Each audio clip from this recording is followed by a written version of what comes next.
I love watching Valentine's Day from afar.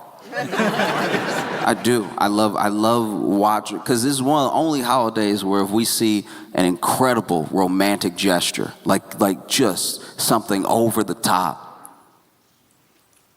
we assume he did something wrong. Like that's you never see a dude with 50 balloons and go, that's so sweet. You usually are like, yeah, he down bad, huh? No. What I think is cool is that with time, Valentine's Day matters less to the couple. You know, like initially when you start out, those first couple years, maybe even 3 years, this is tense. You want to make sure you make it this amazing. You got to show them how much you love them. You got to be thoughtful. They said something 6 months ago. I remember. That's the gift. And with time, that all starts to fade. I've watched couples older than me for a long time. I used to work at a restaurant, and while I was there for a little while, I was the bar back. So I wasn't the bartender, but I went and got ice. I went and just helped prep and stuff like that. And back when I was the bar back, I'd see all these couples that had been together 10, 20, 30 years, right? And it was amazing how little Valentine's Day meant to so many of them. Like at all. I don't know what year it is, but apparently there just comes a year in your relationship where you look at each other and go, are you tired?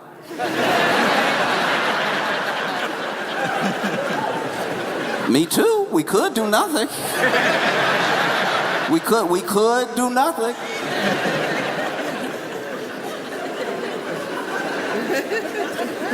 Those first 3 years, you don't even suggest it. Those first 3 years, no matter how tired you are, you're like, no, we have to go to this restaurant. We have to go to this restaurant and have a good time and spend all this money for everybody on Instagram. Because I love going to a restaurant on Valentine's Day and just listening. Like one of those restaurants that's got a Valentine's Day tasting menu, so you know it's all couples in there, and just sit there, take the AirPods out, and just be a witness, you know? Because those are the funniest fights. Y'all are already there. Y'all are eating. Y'all are cutting food, cutting food. You can tell from the way that they're cutting the steak, this is not a good night. Just, you're supposed to cut it with the knife, not the fork. I love a good quiet fight. Yeah. I love when they lean in and they're like, not here.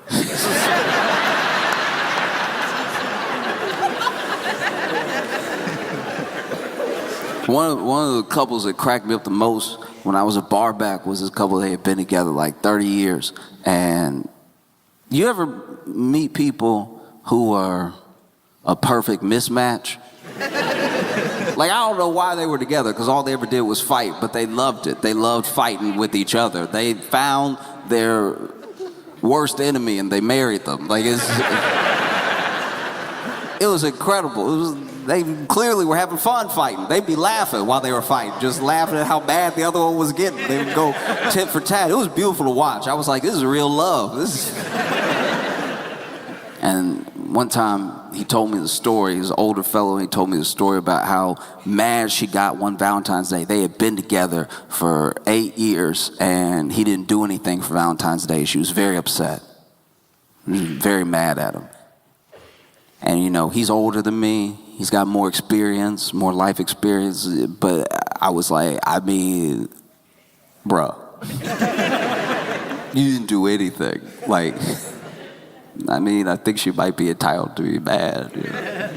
And he was like, no, she doesn't get to be mad, all right? She didn't get to be mad because 3 days before Valentine's Day, I gave her my kidney.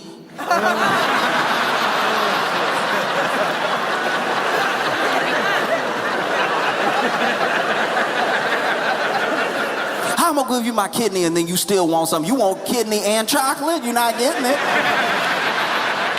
Kidney and chocolate is not happening, all right? You get one or the other. I bet you want one more.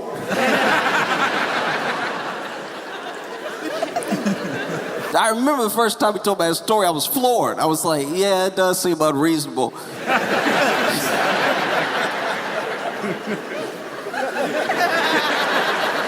You know, you waking up stitched up and everything.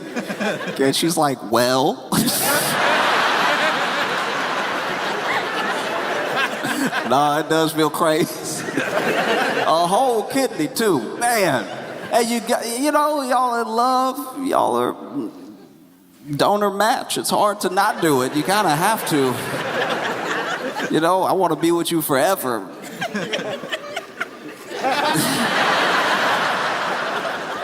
And he used to love to tell that story. He would basically tell that story every Valentine's Day that I worked there. He would tell that story because he thought it was so funny to make her mad all over again about how he didn't do anything. Because then she would kind of get mad all over again, and we're like she would get madder because she knew he was only telling us because we would be on his side because he gave the kidney, which is a pretty big deal.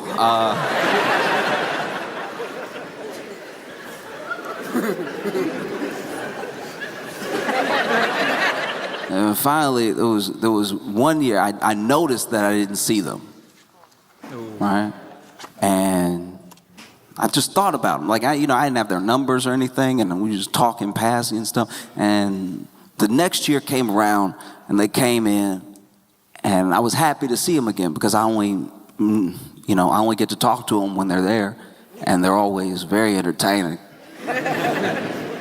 And he started in again. He started in on a story of how, Valentine's Day gave kidney. And then she was like, well, I don't want to hear about that kidney stuff anymore. Because last year, smiling, she says, this last year, he got in a car accident. He got in a car accident. And guess who needed blood?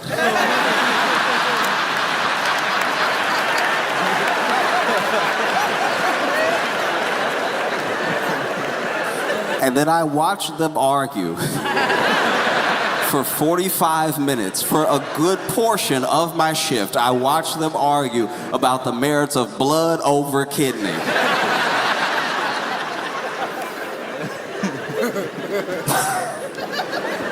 It's like, I don't want to hear about that kidney, boy. I gave you so much blood. You full of my blood now. I've been watching the Winter Olympics, and wow, this one's been a mess. I don't even know how many medals we have, to be honest. Like, I haven't been following that at all. I've just been following the catastrophes. Like this dude, okay, there was this athlete, he won bronze. He wins bronze, he walks up to the first camera ready to talk to him. And they're like, how do you feel about your win, right? And he's like, hey, this is something I gotta say.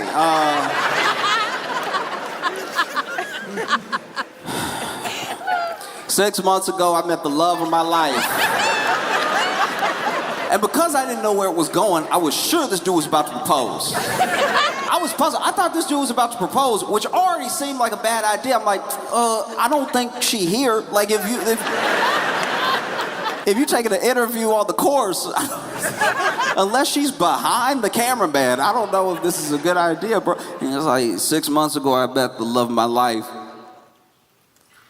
And 3 months ago, I made the biggest mistake of my life.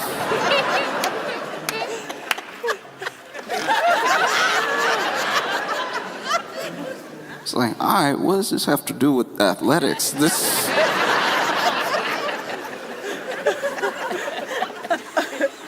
Okay, tell me more. I made the biggest mistake of my life, and I cheated on her. And I was like, oh, that's why she's not there, okay. This is making sense now. And I cheated on her, and I told her last week, and this has been one of the worst weeks of my life. She broke up with me. I've been racked with guilt. And look, I know he wasn't done with the speech yet, but in my head, I was like, oh, I wish I could have talked to him ahead of time because a couple pointers. the fact that he's like, I told her last week and I've been racked with guilt for a week. I'm like, ooh, okay. That does make it sound like you didn't mind the other 2 months.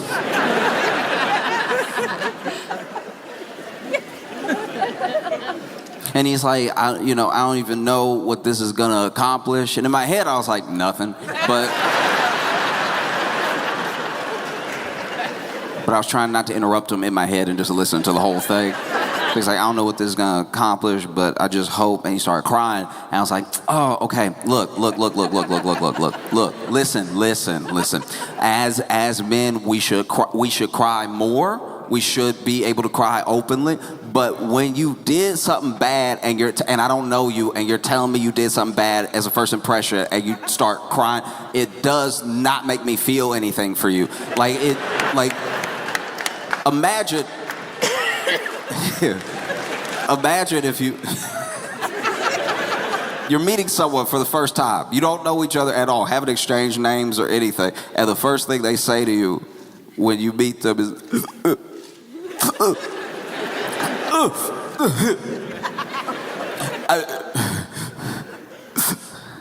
I didn't want to hurt him. Like, oh, get away from me. Uh-oh, all right, you about to make me pray. I will rebuke you in your face. No. And then, he's like, thanks so much. Pretty sure he walked away without answering the question.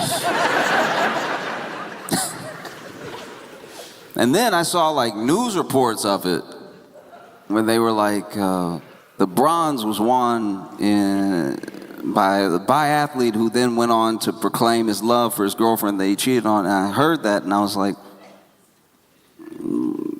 why does it matter that he's bi?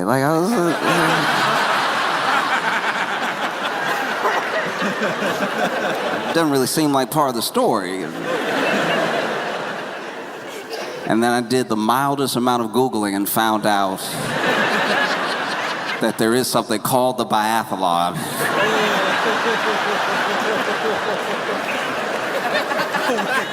That's my bad. And he had asked a question about it later at an official press conference, and they were like, what was that? What was that at all? Because that, I mean, did she call? And he was like, no, I haven't heard back. I don't even know if she's seen it. And in my head, I'm like, bruh, she saw it. There's no way. This is...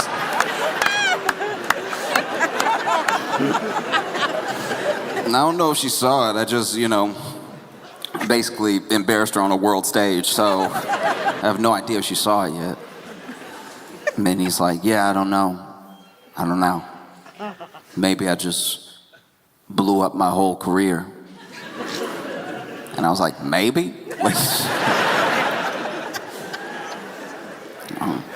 And then in the Olympic Village, it happened again. It happened again. They don't learn from anything. It happened again to the Olympics again. In the Olympic Village, they done ran out of condoms.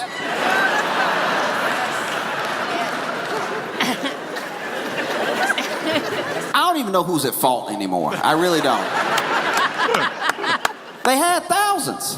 I don't know who's at fault anymore. If it's the, International Olympic Committee, or if it's the athletes. At a certain point, I think you're eating them. There's no way.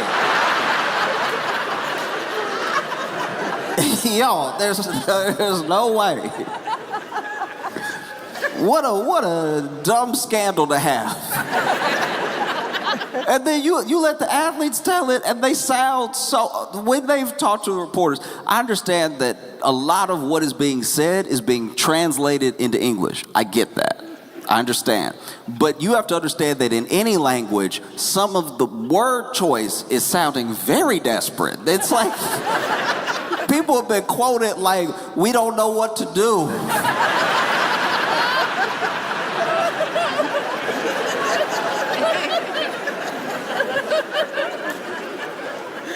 There are people. There are people quoted sound devastated, you know?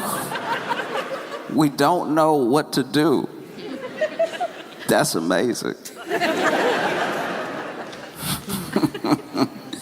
It's brought us to a screeching halt. These are, man, they're incredible. And it makes me wonder, like, when? Aren't y'all tired? You know, I try to give respect to every Olympic event that takes place because it's something that I don't do at a world-class level. But at the same time, y'all clearly got a lot of energy afterwards. Like, yeah, I mean, I'm starting to think that skiing is just like falling right. Like, if you could just fall forward standing up just right, maybe it's not as exhausting as I thought. Because I've been watching the Winter Olympics. I saw that cross-country skiing.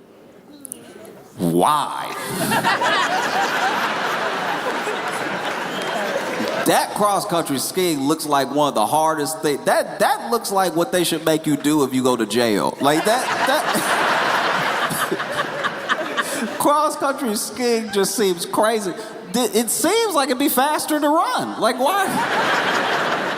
I'd be so mad if somebody took me cross-country skiing. I'd be furious if somebody took me cross-country skiing. I've already never been skiing, right? But if somebody took me cross-country skiing, especially before I knew what it meant, because I found out this year. Because I'm assuming every skiing competition is just like a varied amount of like, whoa.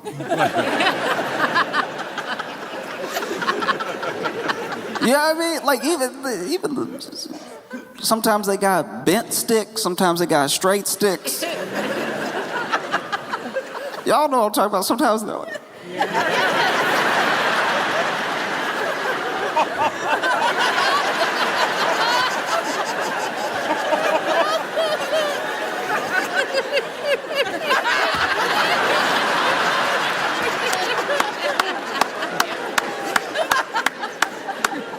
that's already scary enough. When I see them flying down a mountain, I'm like, that's something that I think I'm good.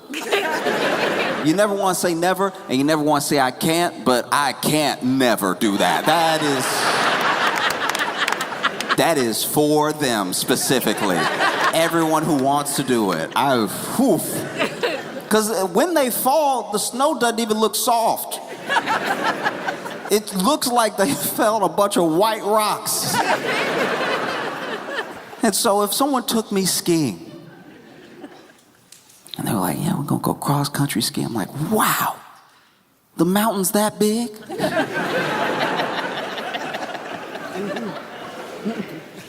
And then, thank you. Just one friend caught it. But then, in my head, it's like, okay, whether it's a bunny slope or it's like the black diamond thing or a ruby, I don't know what they do. There's a certain amount of like slope, and then if you fall, it's a certain amount of pain and injuries. I think if you fall at the end, you fall fast, but it's only one fall. If you fall early, you're gonna be falling for a while. I've watched people, cause look, I've done shows out in like ski resort areas before. So in the distance, I've seen people fall, and wow, the beautiful dust clouds people make as they fall down. The skiing, the only thing that when you fall, you look like Tom and Jerry. You look like, I don't even see you, but I assume it hurts. Wow, just bust. And so if somebody took me, I'd be like, okay, all right, you're gonna have to get over a little bit of your fear of heights. You're gonna have to get over a little bit of that fear of maybe going a little too fast. You're gonna have to work on your angles, you know, being agile and everything. And then I show up and I'm like, all right, I'm ready. Start me on something a little slow first, so that way I can, and then they tell me, oh, no, you don't have to worry about any of that. No, we're going up.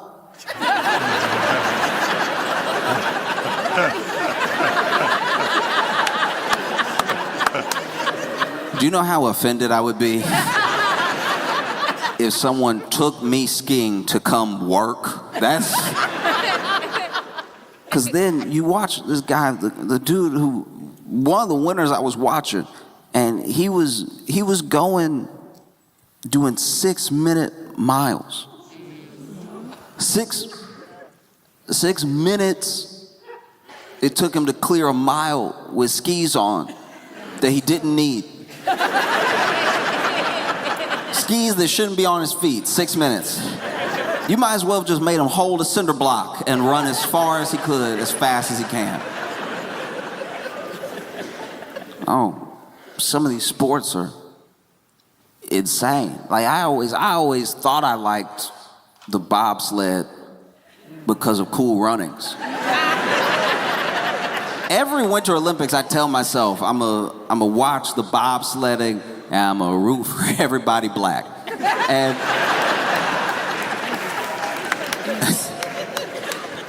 and it's not until you see a bobsledding accident where you're like, oh yeah, maybe nobody should be doing this. Maybe you might as well be in a gun if you were gonna bobsled down. I knew they were going fast because they go so fast past the camera, but it's not until like one, I don't know if y'all saw that one accident where like one dude was fully in, and then the other teammates were running, and then one of them, and then his foot went up and he flew backwards, and then the other dude, I think he got dragged for a second. And I was like, nah, I'm good. Even the curling. The curling this year has been phenomenal. I didn't know I would root for curling this hard. See the American curlers, they're doing crazy things. I didn't know that I could get so obsessed with like the technique, which I know nothing about. But there's just, once you're in it, once you feel like you're immersed in like the sport, you don't need to know the rules to get very upset. They had that moment because you see them, right? You see them, they're over here pushing the thing.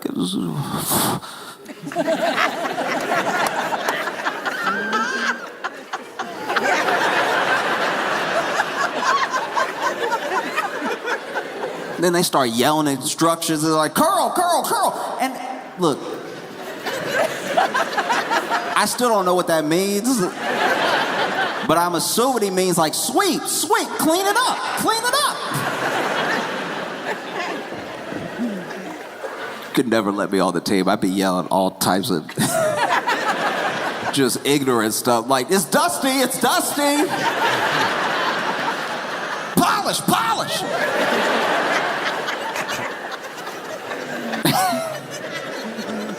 And when you see them knock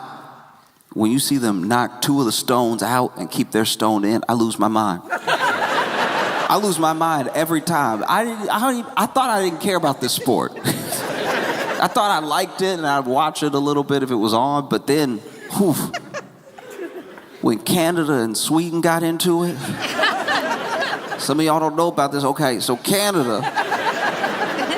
Now, once again, I don't know the rules. I don't know the rules at all, so I don't even know if anything bad happened. But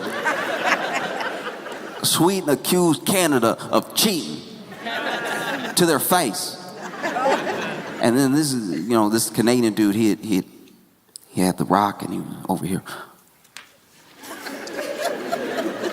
And apparently when you let go, you're supposed to let go. Nothing else supposed to happen, but he went like, it's like looks like he did a little pluck, you know?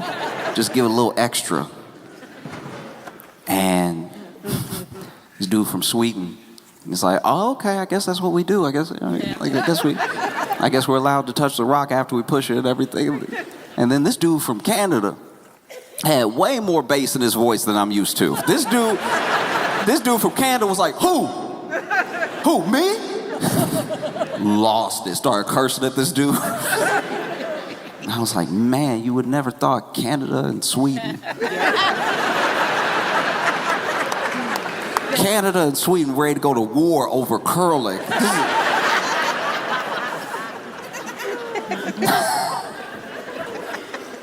Oh, I think it's phenomenal. I've been watching it, and I like to guess if it's a good throw or not.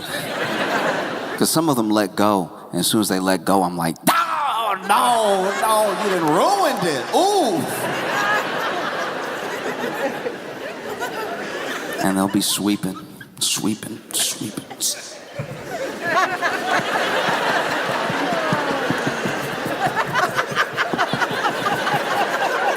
How do their arms not get tired? Those forearms must be on fire. I had a friend who started curling just for fun with his friends, and I was like, man, I know he must be trash at it. I knew he had to be bad. I didn't even see him play, but I knew he was terrible because his apartment was so dirty. I was like, you're not even getting the practice in that you should be. This is the easiest practice. There's some right there. There's some dust right there. You're not in love with the game. That's your problem. In the ski jump, I'll be honest with you, I didn't know how ski jumping even worked. Anytime I watch skiing, I'm in awe. I'm like, all right, that's far to fall. But the ski jump specifically, because that one, you're going down the hill as fast as possible, and then you shoot off. You shoot off. You just explode forward into the air. It's the one, if you don't know what the ski jump, it's the one where they're like on it, but then they do this.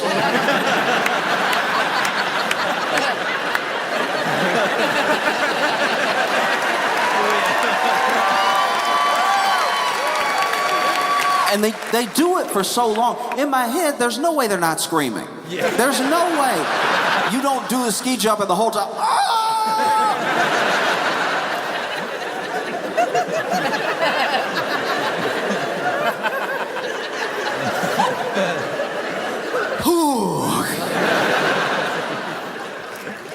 And this team from Norway was disqualified. Like, even the equipment people were disqualified because they tried to cheat. Basically, what they did was they added a couple extra stitches to the crotch. I didn't think that was a big deal. But that's because I don't really know physics. Apparently, the ski jump is all about lift and drag and all this other stuff that I probably should have paid attention to my sophomore year in high school. But basically, by adding a couple extra stitches and a little extra room in the crotch, when they expand, they become an even better flying squirrel, you know? Because the crotch is sort of center of mass. It wouldn't help to put extra fabric on like the shoulders. The crotch is really where it's at. And so as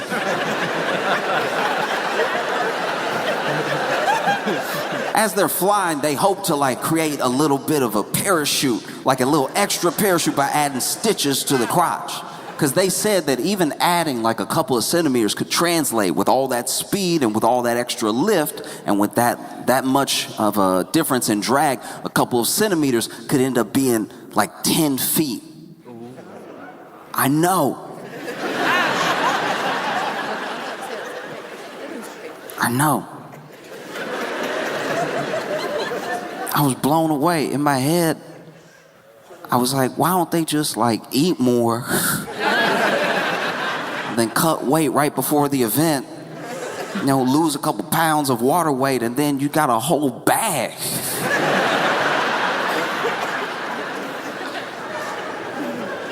Even the opening of the games was wild.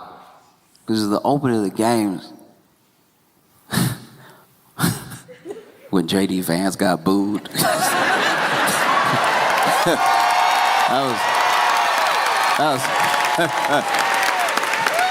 man, That was hilarious. Because here's the thing. I can tell you as someone who's been on stage that initially, when you're getting booed, it's very hard to distinguish boo from woo.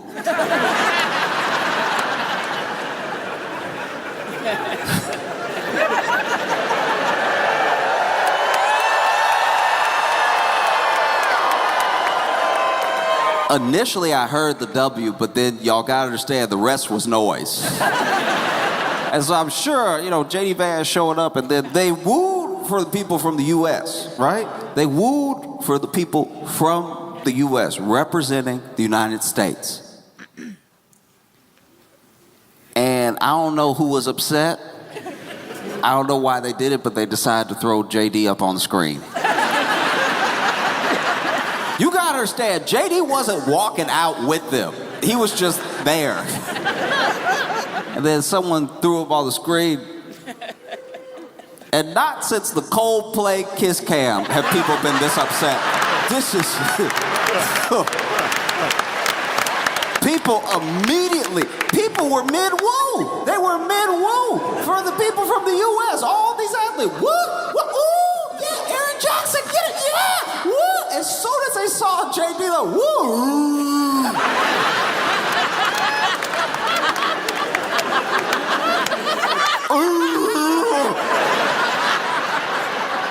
Because you gotta understand, there's also no elegant boo. There's never a boo that, like, it gets the point across. There's never a boo where you're like, boo, boo.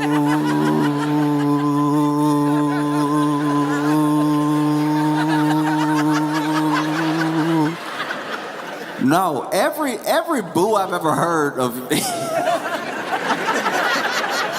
every boo I've ever heard just sounds a little exhausted at the end. Because woo, you now want to stop so that you can enjoy the thing you were wooing. Woo! Woo!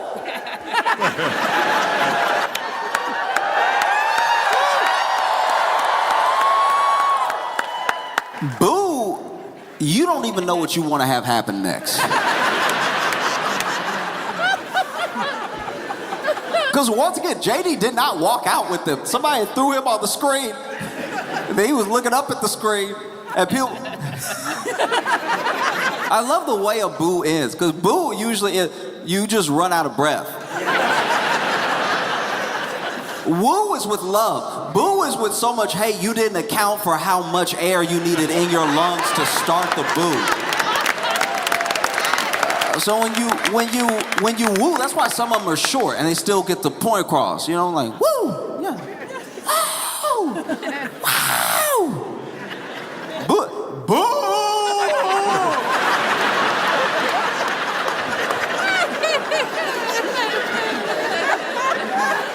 But boo! Boo!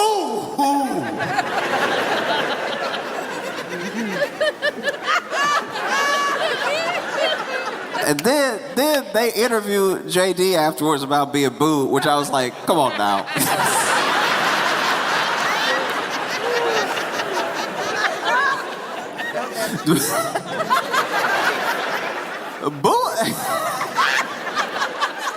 Booing somebody is bad enough, but interviewing somebody who you're only interviewing them from being booed. He didn't do anything athletic. He didn't. They're just interviewing him because he got booed, which I didn't know was worthy of an interview. I feel like everybody said everything they needed to say.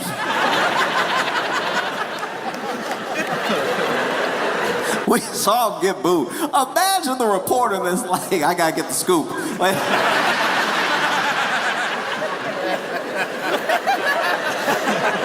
this dude got booed. We know what happened. There's no more investigating you need to. They ask him like how it felt to be booed or what his reaction was or anything. It's like, man. That would be like if the school newspaper was like, why are you going to the dance by yourself?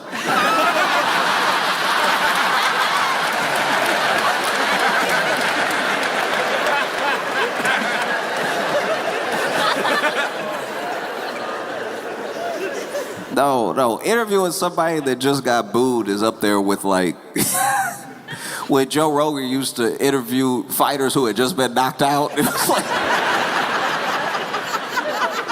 Joe Rogan rolled right up to him. How did that make you feel? And they're over here.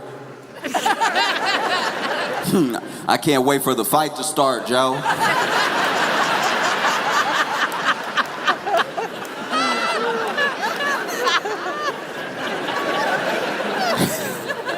Let me at him. No, they interviewed JD. JD was like, well, you know, it's the Olympic Games. It shouldn't be a place for politics. You know, they should focus on their country and making their country great at everything. And I was like, man, you're not good on the fly. Like you can tell it's really bothered you. You know, you seem shook. You know?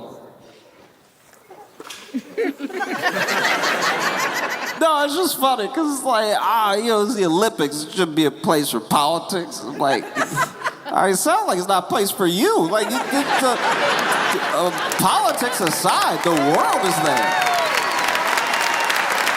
Look, I haven't always done well on stage. You know, I've had some bad reactions before. I've never been booed by the world. That's crazy. I've never gathered people together from all parts of the world and heard a resounding boo!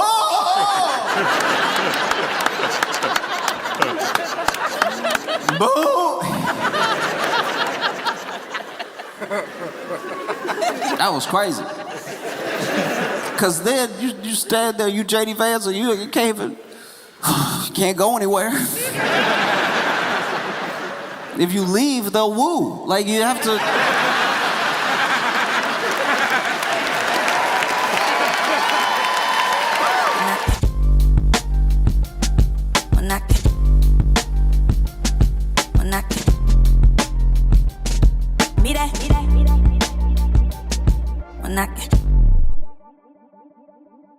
You seen your headline on The Daily Show. You see them all over YouTube. I want you to put your hands together. Put your hands together. Put your hands together.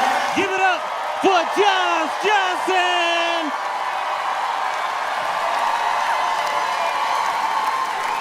I've been in Honolulu for a week, and I have been dressed like this the whole time.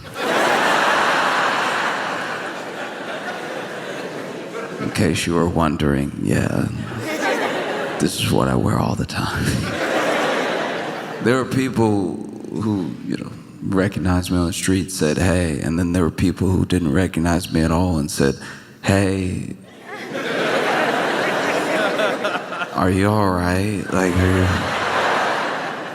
something going on? Aren't you hot? And, yeah. But it's been beautiful. It's been amazing to just walk around, see everything, meet people. Y'all are very chill. Like, I know it's a stereotype, but it's also happening, and it is just coming from someone who lives in New York. It is genuinely jarring. It's like, this is wild. Y'all even know this is. Everybody's so chill, which I understand. It's a beautiful place. This is an incredible place. It truly is. You're still on planet Earth, though. So, like, do you know what I mean? Like, a little disrespectful to not be freaking out a touch more. Yeah, I mean, it's charming, but only to a point. It's genuine. Y'all live, even here is so beautiful, but also this is dangerous too. Y'all don't seem bothered at all. This is active volcanoes. There are active volcanoes, actors, the ones that do it, the ones that volcane are here. And y'all are like, do you want to go see it?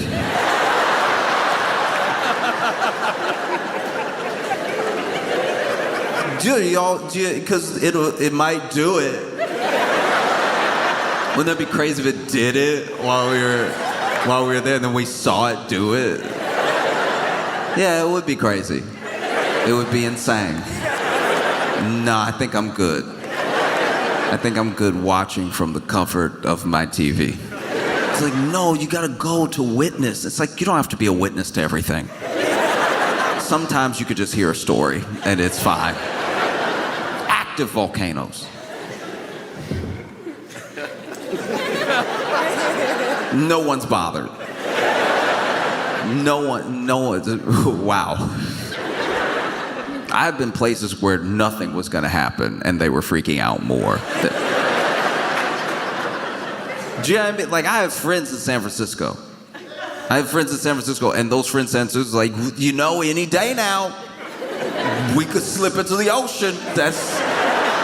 We could just break off. We just snap like a Twix. We could just...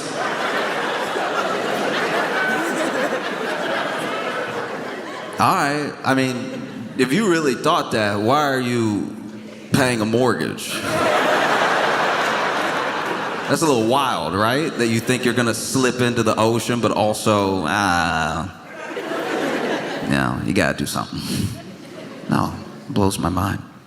Oh, it's been so cool to be here. I had no idea what it would be like to see this many roosters roam free.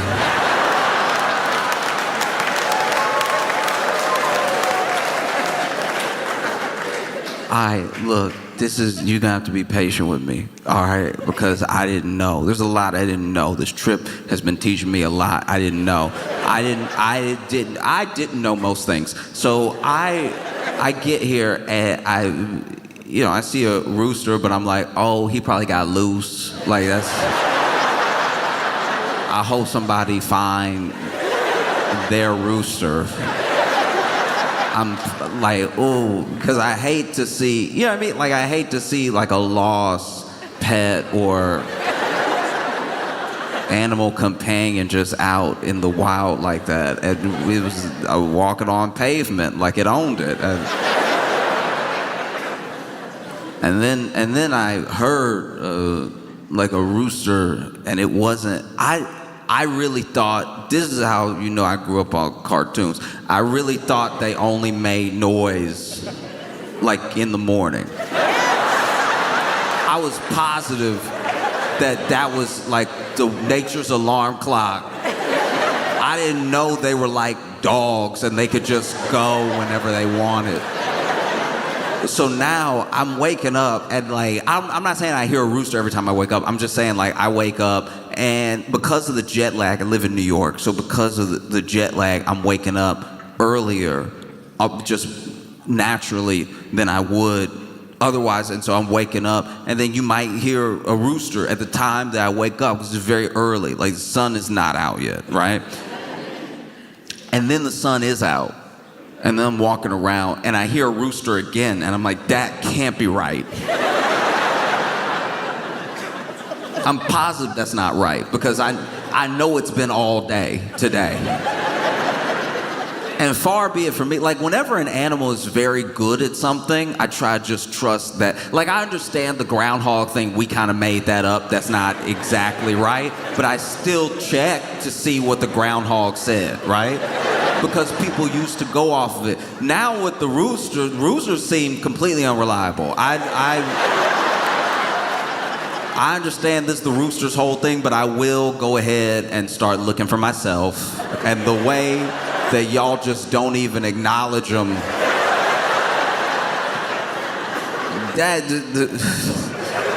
I felt like I was on drugs. I was looking around at the roosters and I was like, all right, so nobody gonna come get.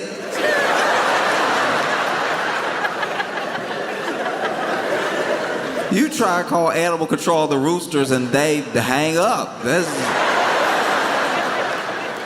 is very upsetting. Why would you? I didn't know roosters were like rabbits. Like maybe if you just let 2 roosters hang out for too long, you get 8 roosters and then 16 and then 64. And then no matter where you go, there's a rooster doing, I guess, nothing. I don't know what they do. 5 o'clock, I heard a rooster, and I was like, oh, poor baby. He gotta be blind. That's what I said. No, don't do that. That's him guessing. He guessing right now.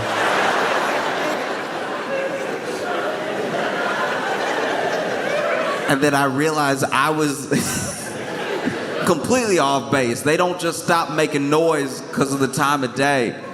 Wow. You learn something every day you should already know. That's deeply embarrassing.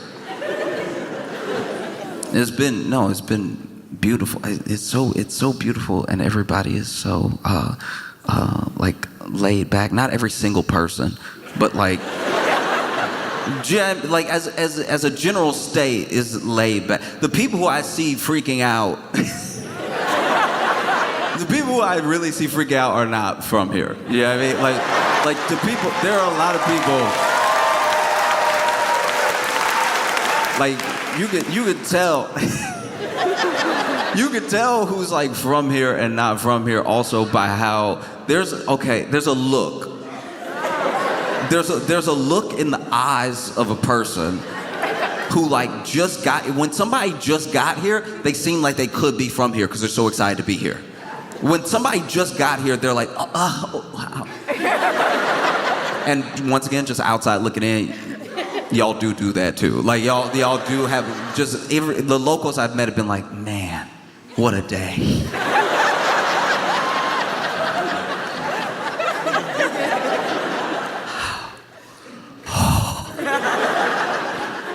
And then the last day hits. It's time to go home, and you can tell it's a different look on their face. Their eyes different because they finally got the bill from whatever.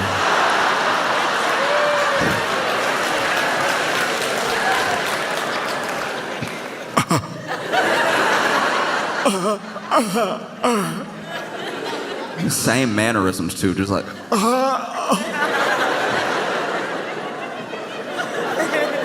Oh, but it's been beautiful to just walk around and see so many people that know how to swim. That is.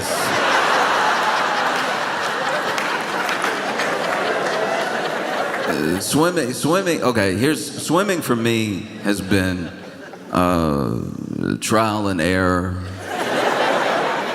It's been a trial of errors. And it's like whenever people are like, people don't want to believe that I don't fully believe that I can swim.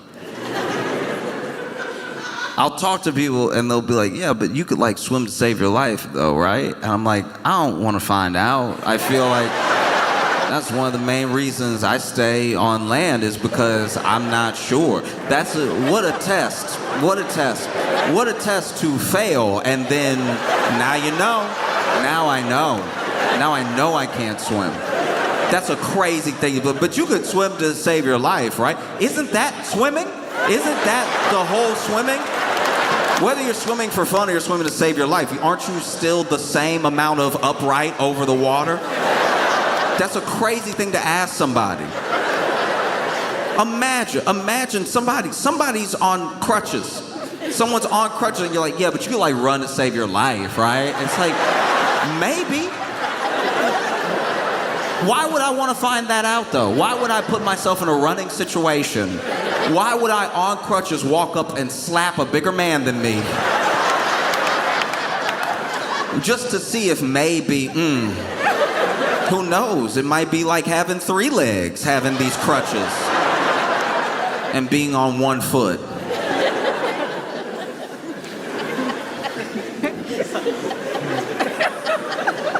And then you see people surfing. I love watching people surf at home. When I'm at home, I'll watch any surf documentary. I love surfers. I think it's so cool. I love watching them do tricks. I love watching it. You could just be regular swim. One of the things I've had in the background before is just like a beachy waves like looping video for hours, and it was people just like, whether they were swimming or surfing, they were all just around each other in the water. I personally, this is just a me thing, this is not a reflection on anybody else, I cannot watch it. I can't, if I'm at the beach and I'm watching people surf, I'm like, how are they not running over every head they come across? Like when you're watching on TV and the camera is just on them, you're like, look at how coordinated they are. They're so cool. Look at them move. Man, I wish my hips moved like that. But then when you're watching and you're like, well, there's somebody's head. Oh, they missed. Okay.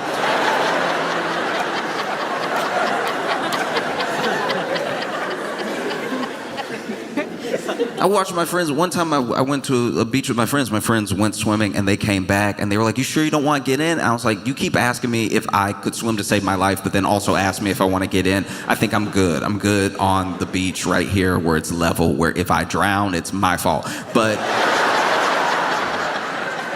But you're over there having a great time swimming. Yay, backstroke, everything. You didn't even see. There was a dude surfing around. You almost died 3 times. I saw it. He almost ran you right over. I don't even know how that would work. It doesn't even, like, here's the thing. I don't know how surfing works. You're about to find that out. But it doesn't even seem that bad if you got like ran over by a surfboard in the water that was past you until you get to those 3 teeth in the back. Like that seems like it would hurt.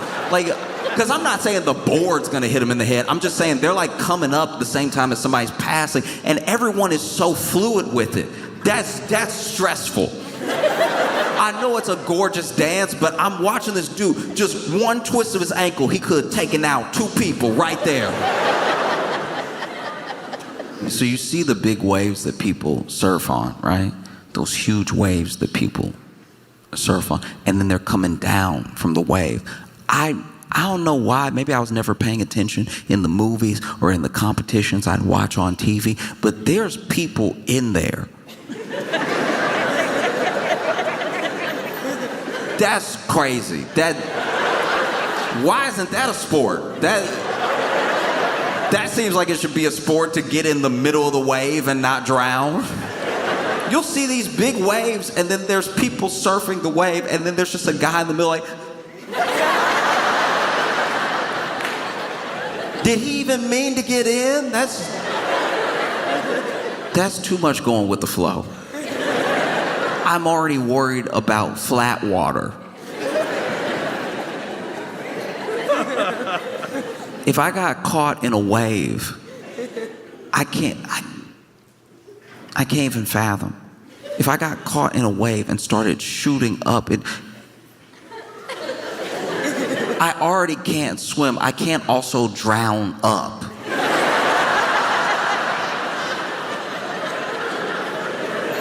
Imagine 10-foot wave, you inside.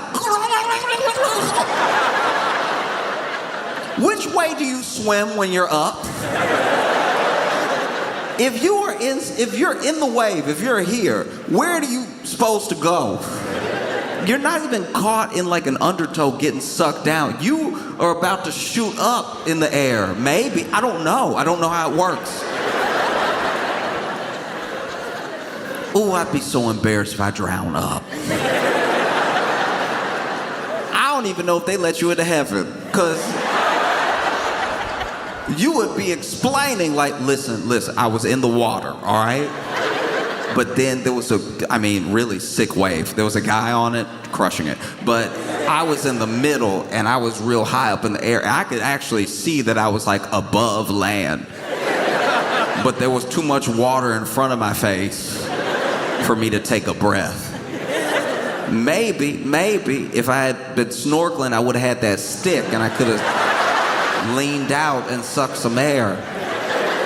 But alas, I was regular swimming. You can tell I'm not from here because I'll go to the beach and I'm not having a beachy time like everybody else. I go to the beach, I don't get in the water. That already probably looks suspicious. That looks like I'm just there to watch, which is, people watching at the beach is like sweet unless you're doing nothing. if you also went to swim and now you're like, look at everybody having a good time, you know what I mean? Or if you were like building a sandcastle and then you're like, look at everybody, oh, it's so beautiful and everything. Or if you were surfing and then you take a break, look at everybody. But when you're me and you just went to go, and you just standing on the beach dressed like this, I'm sure I look like a ghost from something. I'm sure.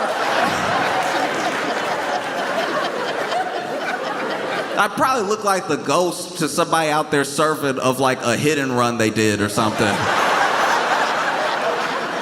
Just because I don't know anybody out there, so it's not like I'm waving. I'm just.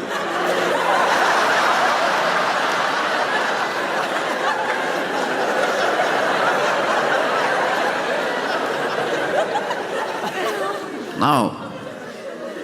I go to the beach exactly dressed like this and it makes everybody uncomfortable. I'm sure they think I'm the police. Like, I'm positive. This one time I went to the beach and I was just walking. I was truly minding my own business. I even stepped out of my comfort zone. I even took the shoes and socks off. I know you thought that I was doing that already, and I was not. No, when I say dress like this, I mean fully. I mean like head to toe like this. And so I had taken my shoes and my socks off. I was walking, feeling the sand under my feet. I was like, man, I get what people are, wow. This is nice. This is as nice as they say. This is beautiful. It's all happening, right? And then as I take a step, all right, this wasn't my fault. This was not. You gonna judge me? And that's fine. I've accepted I'm gonna be judged, but this is not my fault. Okay, I'm walking, right?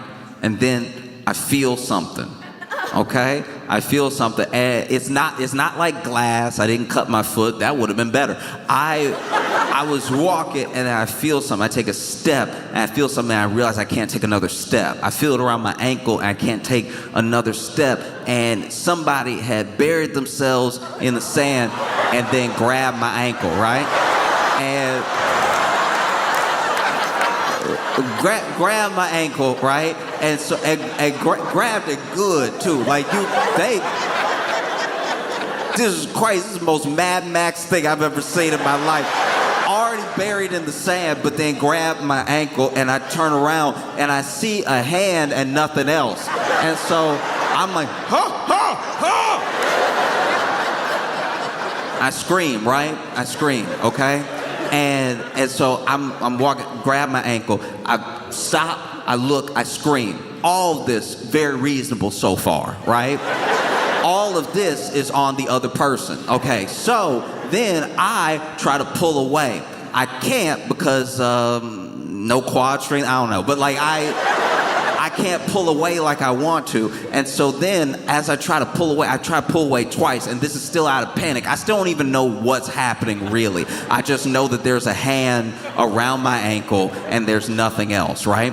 And then I finally turn around and see the hand and keep screaming. So I have screamed for too long now, right? Like I should have processed what was happening. So then, out of fear, I start stomping the hand off my other foot, right? So it's right here, and I'm right. So I stomp a while. Now, to be fair to me, they did hold on, all right? So then I'm stomping. Then they sit up, right? They did sit up, which should have clued me into exactly what was happening, but in the moment only did terrify me more. So then I went from stomping the hand, and I did kick them in the head, okay?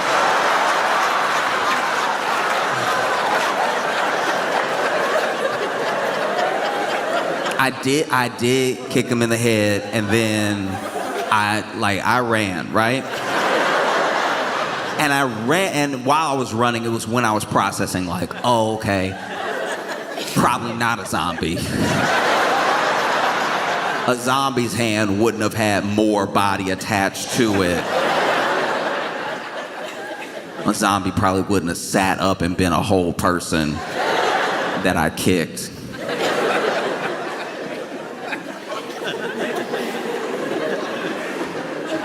Also wild to do to a stranger. If it had been my friend, they still would have got their hand stopped, right? That was anybody. But then when they sat up and I was like, more? No. So I like the beach. I like it for all of you. I like the beach for everyone who likes going to the beach. And I'll go to the beach and I'll watch you have fun, but that's where it ends for me. Never taking my shoes off again at the beach.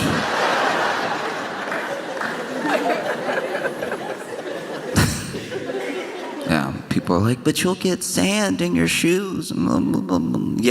Yeah. Or I could take them off and get hands on my feet. What would you rather? If someone truly came to you and they were like, listen, you could have one random claw on your ankle and foot, or you could have some sand in your shoe. I think you take the sand every time.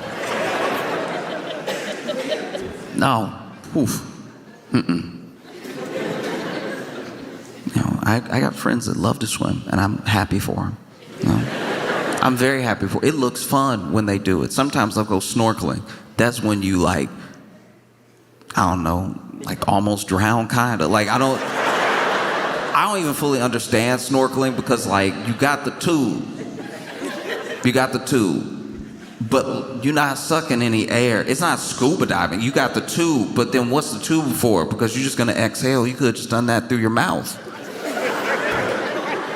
I don't know how to do it. I'm sure I'm wrong. I'm positive I'm wrong, but I'm saying when I saw it, when they went under, I was like, you don't need that around your mouth. I hope you don't suck in, because that's gonna be water. That's wild that maybe you don't want any bubbles in your face? Is that why you brought the thing down to up the side? Are you trying to convince the fish you're a fish? Is that the plan? No, if they see me breathing out of my mouth all human-like, they'll swim away. I want them to like me. I got friends that'll go scuba dive. Scuba diving looks very fun. That's when you try to drown. That's when you're like, I bet I can get lower. I bet I can get so low that even the water pressure is kind of affecting me. I didn't even know this. People who go that deep scuba dive, people who do the real deep stuff that look like it's from Mission Impossible. You know that stuff that's like an action movie where they're like, you're gonna have to go deeper than anyone's gone before to see this particular fish. And they go down that deep and then they come up, then they gotta get in a tank so that they don't explode. I don't know how some people create a definition of fun. I've never been almost about to explode ever. And I've had a pretty great life. The idea you would go down so deep that now you had a tank. Tank was on you. Then you went down. Now you come back up and they're like, you need to get in a tank immediately. Which I believe these people are experts, but in my head I'm like, but if they came up, aren't they good? You would think, I don't know, it's you're already up here. So just don't take a deep breath, I guess. Just do some little ones. But then they gotta get in a tank so that they level out, so that they can walk around again in not the ocean. Scuba diving just seems wild to me. Because then you got the tank, and then they tell you how much air is in the tank, and you just gotta believe them. Nobody's ever been wrong? A tank's never been, because they'll be like, no, it's also on the tank. And I'm like, yeah, but you ever in a car and it says it's not on E, but then it does stop. And you're like, this needle isn't as precise as I thought it was. Which is upsetting for a needle. You would think as soon as it hits, because I've been in some people's cars, especially those old cars too, where the needle hitting the E I would even say it. I'd be like driving with my dad, right? My dad would be picking me up from school or something, and I'd be like, oh, it's on E, just so you know. And he's like, no, we good.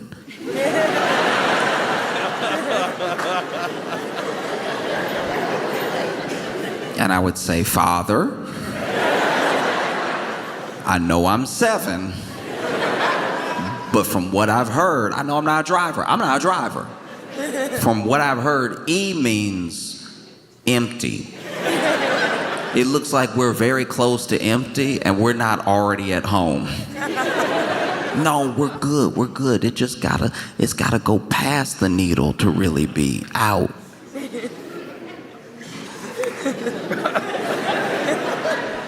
Just because it's touching the E doesn't mean we're at E. It gotta go past the E and then that's E. And I'm like, oh, then why didn't they put the E there? Seems odd that they put the E nowhere near where the E is. It's like, that's just the way cars made, son. I was like, Dad, look. I know I'm little, but I can handle it. You can tell me right now if we're poor, all right? That logic doesn't make sense at all. No, it's on E, but it's like not on E. I'm like, what are you saving up for?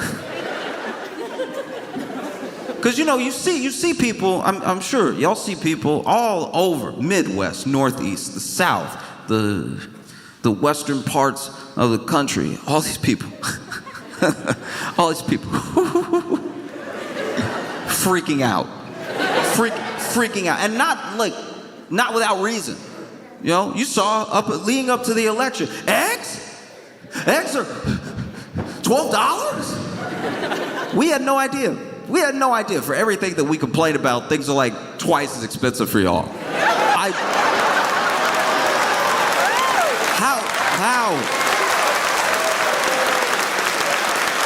How are y'all not complaining every day? I can't believe that doesn't make you angry to see someone from Indianapolis be like, the apple juice was $6 before and it's $8 today. That doesn't seem fair or right. Meanwhile, here it's $22.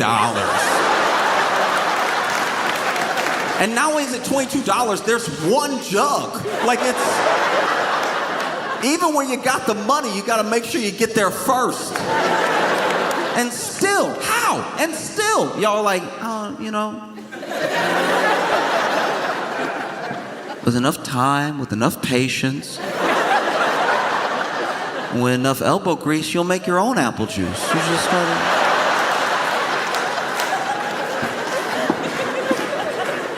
Sometimes when I'm upset, sometimes when life is getting me down, something really grinds my gears, I just try to take it out and try to exercise it in a productive way, you know what I mean? So whenever I'm really angry, I'll get something and I'll just grind something down, right? And just grind it down over and over again. And then I started to do that with the apples, and then I made apple juice, and now I'm fine. What? No, it's wild. It's wild. Yeah, this is wow.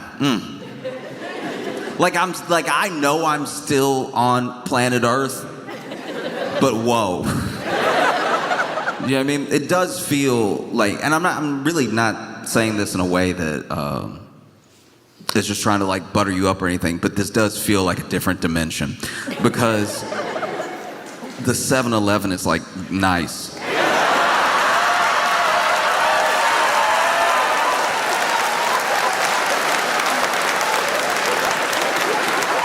You need to understand. Even though you're clapping and you're cheering, I don't even think you understand what you're clapping and cheering for.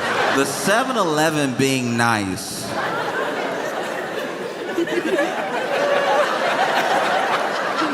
The 7-Eleven being nice is it's like if you turned the AR-15 into bubbles. It's like, what?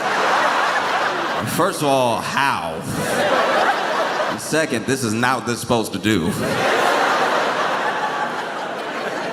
This is just 7-Eleven. I can tell you right now, in every other part of America, the back of 7-Eleven specifically is for drug use. And look, maybe that's happening here and everybody just has a real good attitude about it. I have no idea. But the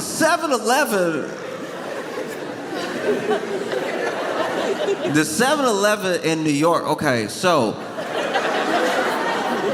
look, the 7-Eleven in New York, there was one, this is just an example of how bad it can get, right? There are some places where people who are in any way sort of down on their luck, truly unfortunate, truly having like a rough go of everything, will try to find some way. They need some money. They need something, right? And so they will hang out outside of 7-Eleven. And one of the things that some people do, especially in New York, is they will hold the door open for you when you go in. They'll open the door for you when you walk out, right? All in the hope that maybe if you have spare change or if you could get them something, that you will give them something for that thing. Let me try to do you this small service in return for something, right? Because they don't have anything, you know? And that's something that's like common practice in New York at plenty of places. And the 7-Eleven that I went into in New York, I saw a guy, he was standing in front of the door. He had his hand on the door handle. And I like nodded at him. I was like, hey, how's it going? And then I went to walk into the 7-Eleven and I hit the door. I hit the door because this man wasn't opening it for people. He was charging people to get in.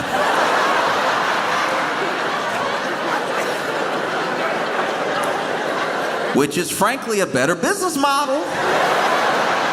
That is pretty good. No. You go into a 7-Eleven.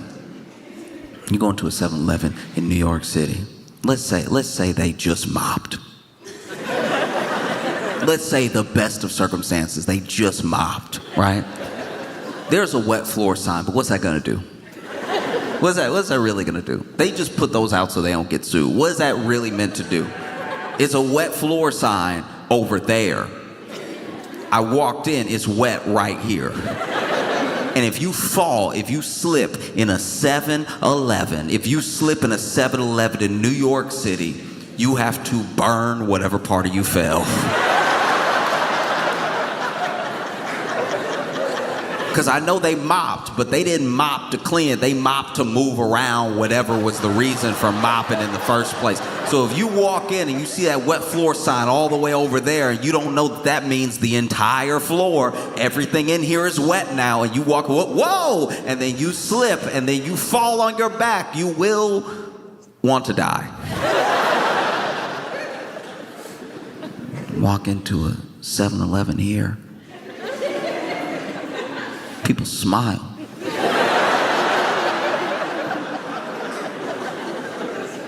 I know this is common for you. I know that you don't understand what the difference is. I want you to imagine, goodness forbid, but let's imagine that you went to jail. And when you got there, everybody smiled.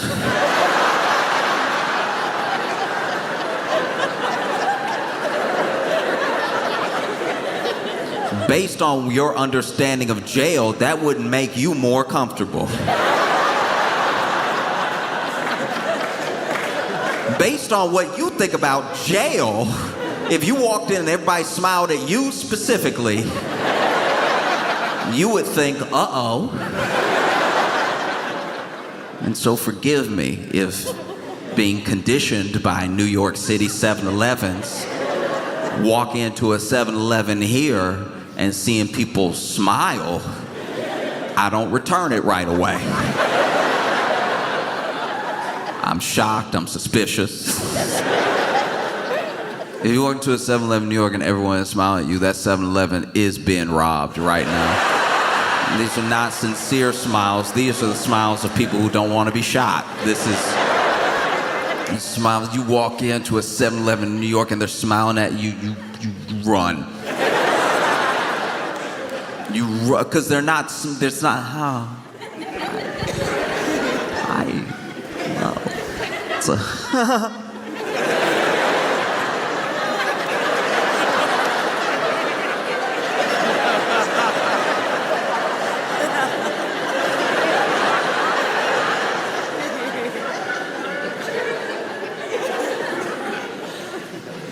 no, people smile at you at 7-Eleven and they aren't even saying anything through their teeth. It's a genuine smile, it's a silent. And they say welcome and say hello. A smile at a 7-Eleven in New York. Call somebody.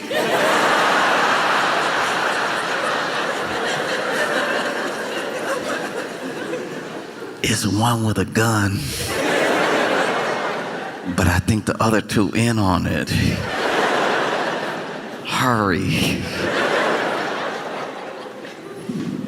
Not just a nice 7-Eleven with nice people. You got different stuff, which is unfair. You got whole flavors. You got whole flavors I can't pronounce. You go into a 7-Eleven here, and you gotta understand. I've only been to the 7-Elevens I've been to, so.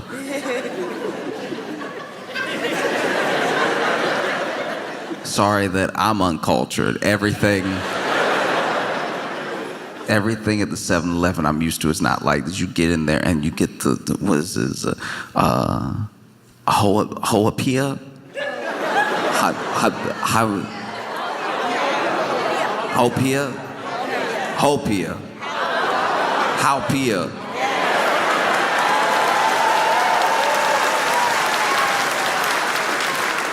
We go to a 7-Eleven and you get a Hopia Slurpee.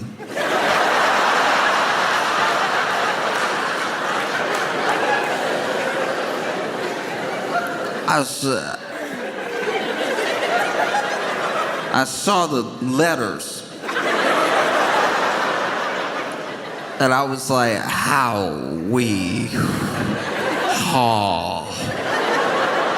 I didn't even say it right just now. Get the Lihing.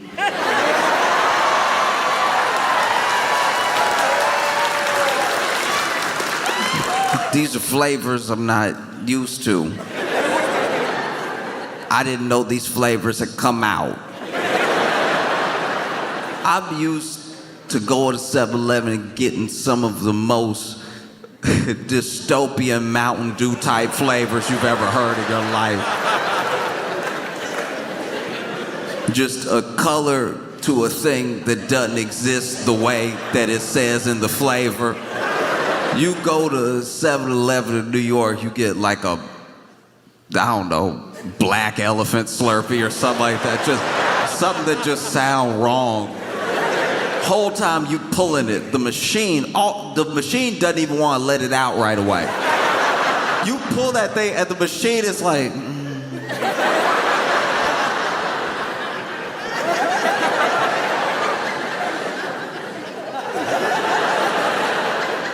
And then after a while, you hold it open long enough and the thing is spinning. Finally, the machine is like, if you insist. And when it hit the cup, it doesn't sound right. When they hit the cup, you're like, something hard inside, something soft. I know sounds. This is not all liquid. Not even all ice. Something, then y'all can put 3 rocks and 4 paper clips in here. I can tell from the way it's falling, because it falls with no integrity. It falls with no real consistency at all.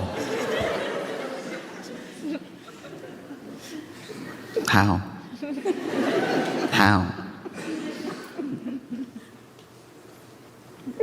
McDonald's is good here. How'd you pull that off? Same company. This is the same, it's one company. That's crazy.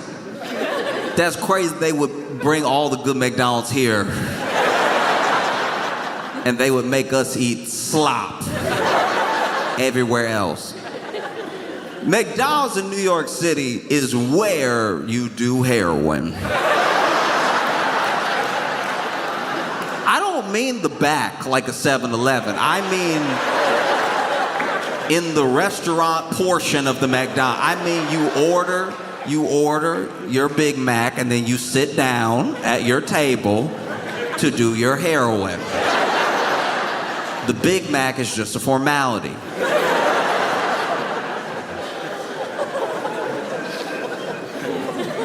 It was crazy. I was in New York. I was going to a McDonald's, not by choice.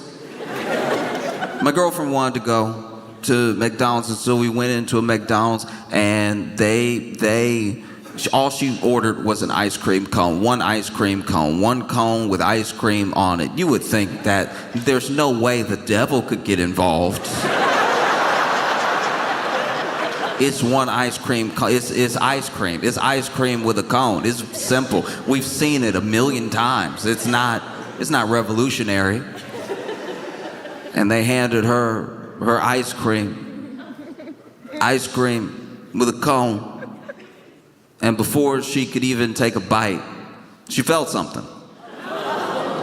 And she turned the cone, and there was a Band-Aid. Unless we're having a nightmare, how? How do you just have them in the back ready to go? In case anybody thought they were gonna enjoy McDonald's in New York City?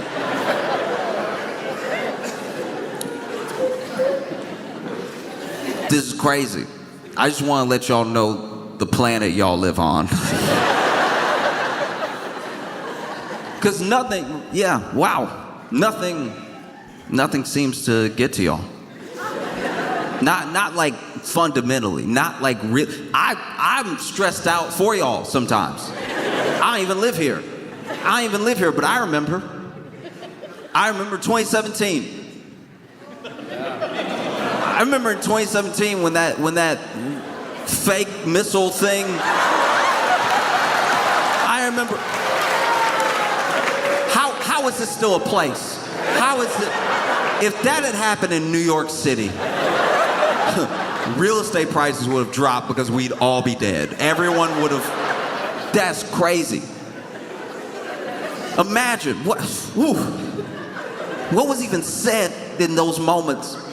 You get that text, you finally turn to your spouse, and you're like, it really hadn't been right between us for a long time. And I want to get that out there because I don't want to die with anything on my heart. And then 15 minutes later, you sitting there. Look, everybody said stuff. Everybody said something that they meant but didn't mean if we were gonna live. How? Wow. I can't imagine getting that message at work. You at work. You might not even like it here. You at work, and then you get the false alarm. You get the, hey, no, you're actually good. Hey, somebody pressed the wrong button. That blows that's how I can tell y'all are actually really good people. The fact that thing happened and so many bosses went unpunched. Y'all thought you were gonna die, and nobody punched their boss right in the nose. Nobody. This is it. This is it. Because the other message didn't go out right away. People thought they were gonna die for like 8 minutes or something, and that's if you looked again. That's like if you checked. You know, some people reacted the way I would react. There were some people that like found, manhole cover, jumped in, everything. All right, okay. yeah, you jumped in. There's some sewage. It's stinky. But you would have lived. You would have, you know what I mean? You would have lived. Then there's other people that, wow. I'm not judging. But truly no initiative. Like, truly, I heard stories from people that were like, yeah, it went off and I just finished my TV dinner. And,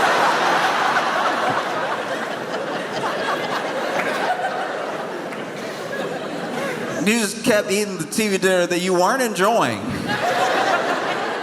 They were like, yeah, I'd rather die full. And then the fact that like there wasn't like a riot. The fact that there wasn't a riot over the person who pressed the message went out, hey, sorry, we pressed the wrong button. And then as a state, y'all were like, stuff happens. It's not like that big a deal. I don't know why everybody's stressing out. Yeah, buttons are confusing. Sometimes I press the wrong button. It's not that big of a deal. It'll be fine. It'll be fine. I just have to call a divorce lawyer and he's gonna hold everybody to what they said while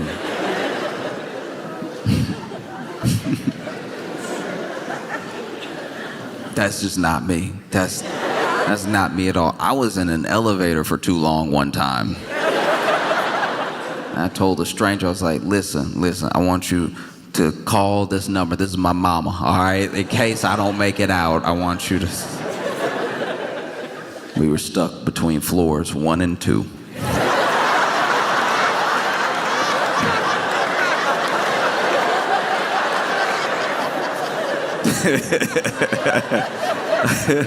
Who knows, though? That drop could have shook me up.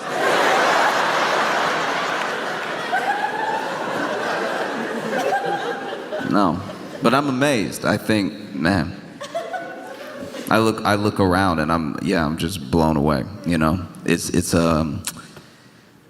something very special about being here, which is a reminder that obviously there's more of a commercial presence than there was probably 10 years ago, especially more than there was 30 years ago and everything. But really, when you get here, everything that is so beautiful about being here just requires nothing. It just requires you to be present. There's no, when you look around, there's no amount of money that makes this thing happen. This is just what we've already been given, you know? And especially when you see it in people who appreciate it, it's a reminder that money can buy a comfortable life. It can't buy a good one. You know, I look around. I look around and I try to watch as best as I can and try to be observant. So I know that there's problems and there's people who are struggling and everything, but everything that makes this place special, everything that makes the people special, everything that makes the experiences here unique are things that cannot be bought under any circumstance. You could pay for a nice room somewhere. You could pay for a private cabana. You could do all that stuff, but the actual sunset, the actual sunrise, the people that you meet if you go out and you talk to people, the sort of way of thinking that entire lifestyle, it costs nothing. It only requires that you be here, that you be present for it, you know?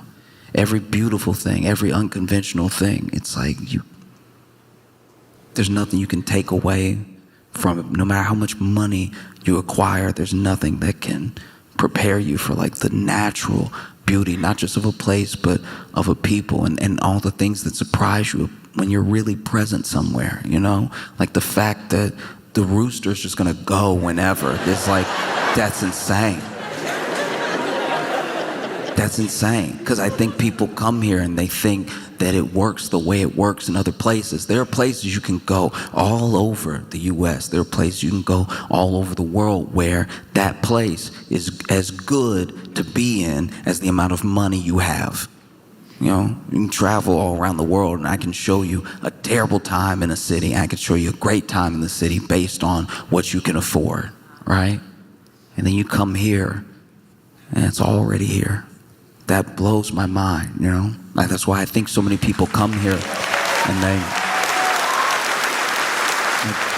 so many people come here with a sort of expectation because maybe they've already spent the money. Maybe they've already dropped crazy money to have a true, like, beautiful Hawaiian experience. They're gonna have their minds blown. They're gonna see so many beautiful sights and everything. And then they get here and they see how much of it was just already here. It's just in the people. It's just in the routes you take to get somewhere. It's just in noticing, you know? And then they leave, and that's why when they leave, they're like, oh, I could have done this oh no. What did I do?